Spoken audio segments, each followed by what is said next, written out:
Bueno, con nosotros está el abogado Carlos Carrillo Gomila, abogado de la familia de Ricardo Martinelli. Don Carlos, bienvenido, como siempre, a Next Noticias. Buenos días, gracias Fernando por la oportunidad. Bueno, ¿por dónde empezar? Vamos a empezar por la audiencia del lunes, porque pareciera que hay dos manuales distintos, uno para el de escuchas telefónicas y otro para este de los indultos. Y este de los indultos, ¿hasta qué punto eso es un derecho presidencial inalienable, el puesto de presidente de la República? Bueno, mira, Fernando, gracias por la oportunidad. Primero que todo es que la audiencia del lunes dejó en evidencia dos tipos de procedimientos. En el procedimiento de pinchazos, la fiscalía, el magistrado fiscal decidió hacer una acusación directa. En este caso, el magistrado no pide una acusación, sino pide una imputación. En aquel caso, la defensa había presentado un incidente de objeción precisamente para debatir eso y otras nulidades. El magistrado fiscal, juez de garantías, decidió no dar derecho a esa audiencia y suspenderlo todo, declarando una rebeldía que no era procedente con los consecuentes requerimientos. Entonces, ahora el magistrado juez de garantía, Ayú Prado, lo que hace es atender el incidente de objeción de la defensa en iguales términos y sí se hace una audiencia para evacuar este incidente que, a diferencia del proceso acusatorio normal, en el proceso acusatorio de diputados sí se tiene el derecho de contradecir y pedir que se revoquen decisiones o actuaciones del fiscal que actúe como en el caso. Entonces, ya esa primera percepción demuestra que lo que dijimos hace más de un año era cierto. No podía haber acusación sin imputación y más aún, en el caso de los indultos, se da otra variable que ya tú has adelantado. Mira, desde toda la época republicana, la Corte Suprema de Justicia en múltiples fallos había reconocido que el presidente de la República tenía facultad de calificar qué es delito o no.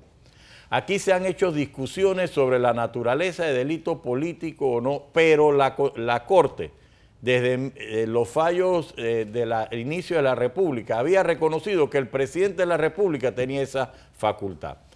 En el año 2001 se da un fenómeno porque había unos indultos del gobierno del expresidente Pérez Valladares que fueron revocados por Mireya Moscoso.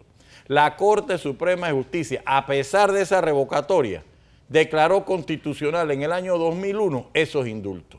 Posterior a ello, en el gobierno de Mireya Moscoso se dan indultos. ¿Y qué sucedió? La Corte Suprema de Justicia en el año 2008 cambia, varía 180 grados de la jurisprudencia de la época republicana y dice, ¿sabes qué? El presidente de la República no tiene facultad para calificar unilateralmente qué es un delito político o no y declara una serie de indultos inconstitucionales. La presidenta Moscoso se ve abocada a una denuncia presentada en su contra y la misma Corte resuelve que los indultos no son prueba sumaria para iniciar un proceso contra la expresidenta Pérez Valladares. Lo hace en el 2014 ese fallo. Posterior a eso, en unos indultos dados por el expresidente Ricardo Martinelli en el año 2010, el ex juez Ballesteros presenta una inconstitucionalidad. Y esta misma Corte Suprema de Justicia, que dice que hay sustracción de materia, que no hay delito. En esa denuncia presentada contra Ricardo Martinelli hay tres magistrados que salvan el voto. El magistrado Michel, el magistrado Ayú Prado y el magistrado Zamorano. Y los salvamentos de voto, principalmente el magistrado Ayú Prado, sientan el precedente de que, oigan, si se considera por mayoría que los indultos no hay un delito en este caso, estamos contradiciendo que tenemos otro caso aperturado en el cual yo soy parte y el ponente del magistrado Zamorano, en el cual se dice que sí hay delito. En el mismo momento... Es decir, que ni ellos mismos están claros qué es la jurisprudencia que quieren mostrar. Correcto, más aún, de la jurisprudencia contradictoria se demuestra que el tema en debate es que si los indultos pueden ser objeto de delito o no, y se ha dicho históricamente que no. Entonces, ahora se vuelve a hacer una justicia selectiva en relación a Ricardo Martinelli en un procedimiento diferente. O sea, te someten al mismo tiempo a dos tipos de procedimientos. Uno con acusación y el otro sin acusación y con imputación. Uno te suspenden y el otro sí te atienden. Entonces, ¿cómo la percepción? Uno como abogado, las mismas partes, es decir, la misma defensa, el mismo imputado, la persona relacionada con las investigaciones. Entonces, frente a este fenómeno, la defensa aprovecha la coyuntura y ha expuesto este tema. Paralelamente, entonces, se da ahora una audiencia que se termina, se niega la solicitud del incidente de objeción. La defensa anuncia las tres nulidades que se han cantado desde el día 1. El Parlacén jamás se le pidió que levantaran la inmunidad o la prerrogativa funcional de Ricardo Martinelli. 2, esta se está juzgando en una instancia. Y 3, lo peor, que el cambio de roles al mismo tiempo. Hoy, Abel Zamorano es fiscal en el caso de indulto y mañana es tribunal de juicio en el caso de pinchazo, o viceversa. Hoy, uno que es fiscal en pinchazo es juez de garantía en otro caso separado. Pero, licenciado Carrillo, a ver, lo que pasa es que a nosotros este gobierno nos vende que el gobierno anterior es el peor gobierno del mundo, que la corrupción y todo lo demás. Comienzan con casos de corrupción, va avanzando el tiempo y no pasa nada, no van encontrando pruebas, se empantanan. Y vamos viendo casos diferentes. Ahora hemos llegado a indultos, que parecía que esto era un tema que ya estaba claro en la jurisprudencia, o por lo menos para los que no somos abogados, estaba claro que los presidentes dan indultos aquí en Panamá.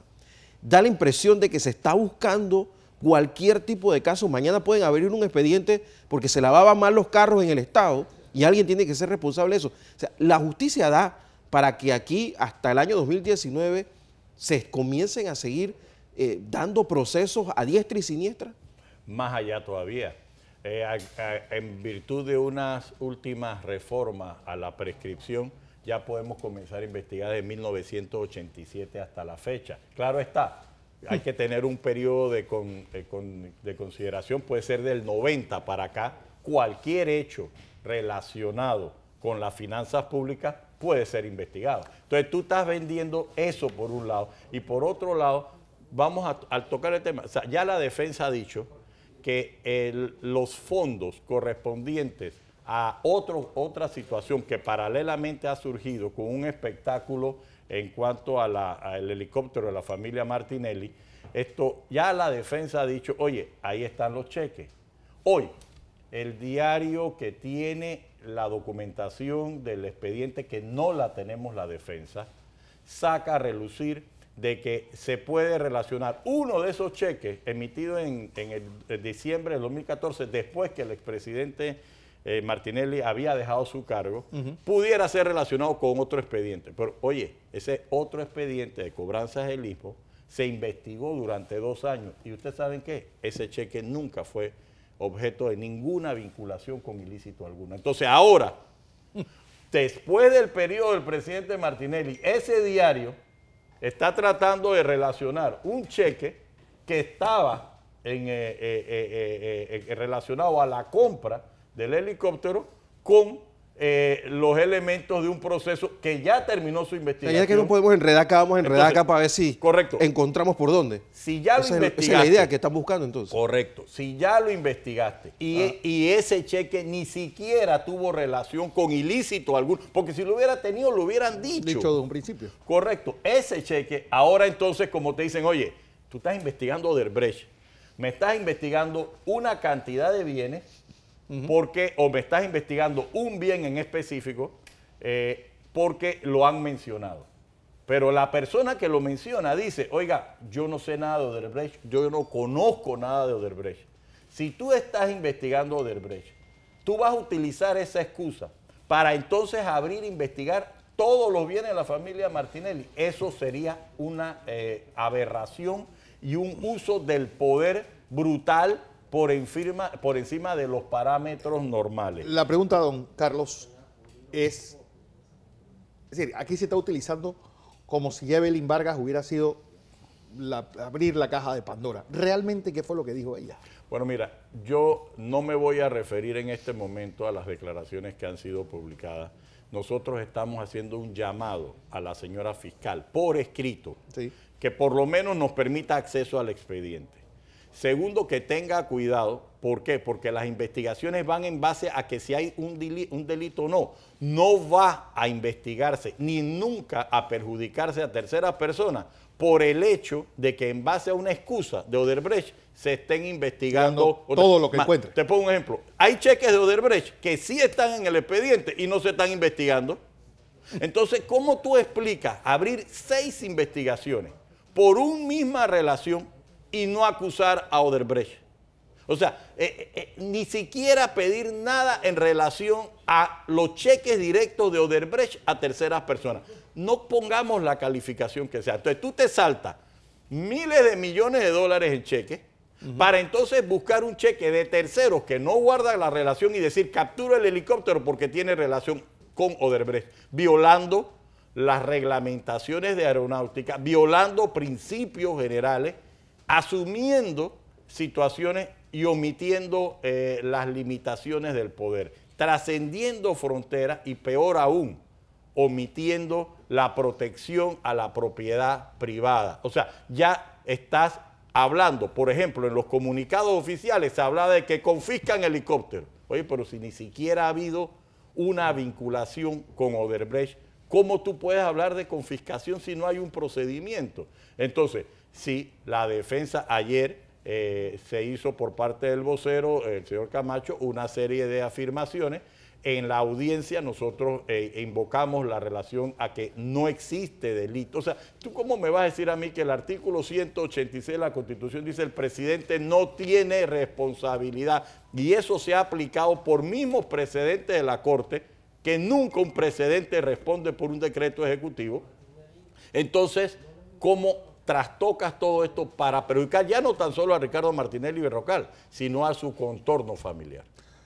¿En qué va a terminar todo esto? Por ejemplo, caso del helicóptero, hay posibilidad de que alguien falle y se demuestre ahora que sacaron los cheques de cómo se pagó el helicóptero para que este se devuelva a sus legítimos dueños. Mira, el abuso del poder de investigación conlleva consecuencias.